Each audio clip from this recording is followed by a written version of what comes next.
Zdaj pa ena boljša ekološka novica. Vlada je namreč pozvala gostince, naj se prostovoljno odpovedo plastiki. Za zdaj so na spisku predmeti, kot so plastični pribor, slamce in lončki, na srečo pa tam zaenkrat še ni plastičnih oprsij na takarc.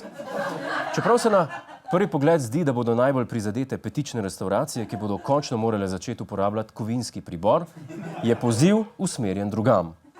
Ciljajo predvsem na hotelirje in bazenski turizem. Kjer veste, da je zakonodaja uporaba stekla in podobnih izdelkov prepovedana, no in tam so pa potem predvsem naše terme in pa podobni obrati so pa v posebnem položaju. Ja, ker je na bazenih zakonsko prepovedano pitje iz steklenih kozarcev, se bodo morala zdravilišča pač znajti drugače. Vino bodo po novem, na primer, servirali direktno iz soda. Spremenilo se bo tudi uživanje žganih pijač, ki jih bo odslej možno samo še vdihavati v savni. Še najbolj elegantno pa se bo po novem pilo pivo, ki ga bodo točili kar iz masažnih stebrov. Na to novost naj bi bili še posebej dobro pripravljeni v Termah Laško, kjer rabijo samo pol urce, da preklopijo cevi. Dokler inovacije v kopališčih ne vstopijo v veljavo, lahko za okolje največ naredimo sami. Enostavno, napiješ se ga, preden greš na bazen. Ekologija 1, plastika 0.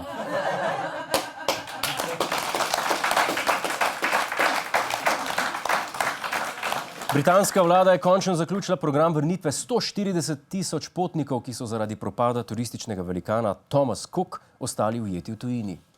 Zadnje letalo s 392 angleškimi potniki je zjutraj pristalo v Manchesteru.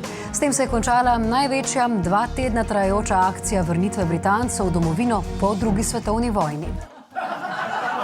A si predstavljate? Tako kot so jim njihovi dedki pripovedovali zgodbe o invaziji na Normandijo, bodo nekoč te isti turisti svojim vnukom pripovedovali podobne vojne zgodbe. Jaz sem 6 ur ležal na ležalniku ob bazenu, pa sam sem si mogel po koktejle hoditi. Ja. Ampak jaz sem imel še srečo.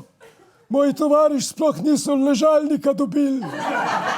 So mogli kar v bazenu na napihljiv blazini pit.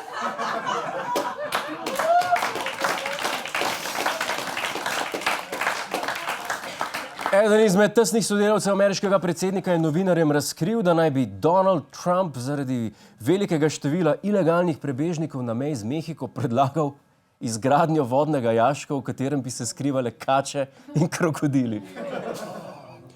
Ta novica je dokaz, da je Melania v resnici princesa, ki je Trump ukradel, zdaj pa hoče preprečiti, da bi jo rešil Super Mario. Poleg kač in krokodilov naj bi kot skrajni mejni ukrep predsednik Trump razmišljal o posaditvi ljudožerskih rož ter mobilizacijo vojske dvonožnih želv. Čeprav Čeprav uradno še ni prevzela funkcije predsednice Evropske komisije, pa si je Ursula von der Leyen, jaz ne morem pomagati. Ko slišim Ursula von der Leyen, imam občutek, da je to ena DJ-ka ženska. In zmer začnem beat delati. Ursula von der Leyen v Bruslu že našla stanovanje in to na top lokaciji. Nova predsednica Evropske komisije Ursula von der Leyen pa namerava stanovati v samo 25 kvadratnih metrov veliki sobi tik ob njeni pisarni na sedežu komisije. S tem bo privarčevala tako pri stroških najema kot pri prevozu v službo. Edini minus pri taki odločitvi je, da bo med vikendi svoje stanovanje težje oddajala prek Airbnb. Počutite se kot doma, samo please ne mi po mizi šahat, kam imam ene dokumente gor. Res pa je, da gospa Ursula ni prvi predsednik Evropske komisije, ki bo spal kar v pisarni. Tam je že večkrat pomagal tudi zdajšnji predsednik Juncker. Ampak ne od utrujenosti. Pa publika, dajte no. Od Išijasa. Kašna publika. Kašne lumpe imamo tle. Neimenovani moški iz Rusije za 15 000 evrov toži podjetje Apple, saj naj bi zaradi uporabe iPhona postal homoseksualec.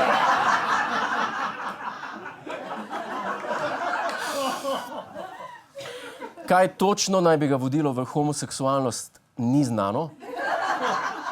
Najbrž pa ga je zmotilo premočno vibriranje med tem, ko je telefon prenašal v anusu. ker to je res moteče. Glih zato jaz več nimam iPhona. Za konec oddaje pa vam rad zaupal, da smo na naši televiziji prejeli pismo strani Javne agencije za varnost prometa, v katerem so nas opozorili na nespametno početje enega izmed naših TV obrazov. Potem, ko sem se sprva javno opravičil za tisto vožnjo z motorjem brez ustrezne opreme, se je izkazalo, da vir težav sploh nisem jaz. Ampak eden izmed inštruktorjev v oddaji, znani prvič za volanom. O, tako se mi dobro zdi, kaj me voziš. Omar ne hvali dneva pred nočjo. Pazi, bremza. Ja, tako inštruktor kot potnik na zadnjem sedežu sta med vožnjo neustrezno uporabljala varnostni pas. Zgleda se oddaja Znani prvič za volanom lahko kar preimenuje v Znani zadnjič za volanom. Hej, to je naš YouTube kanal, klikni na ta gumb in se naroči, da boš na tekočem. Polagaj pa nas tudi na Facebooku in na Twitterju, pa na ulici, pa na kakšnem javnem WC-ju.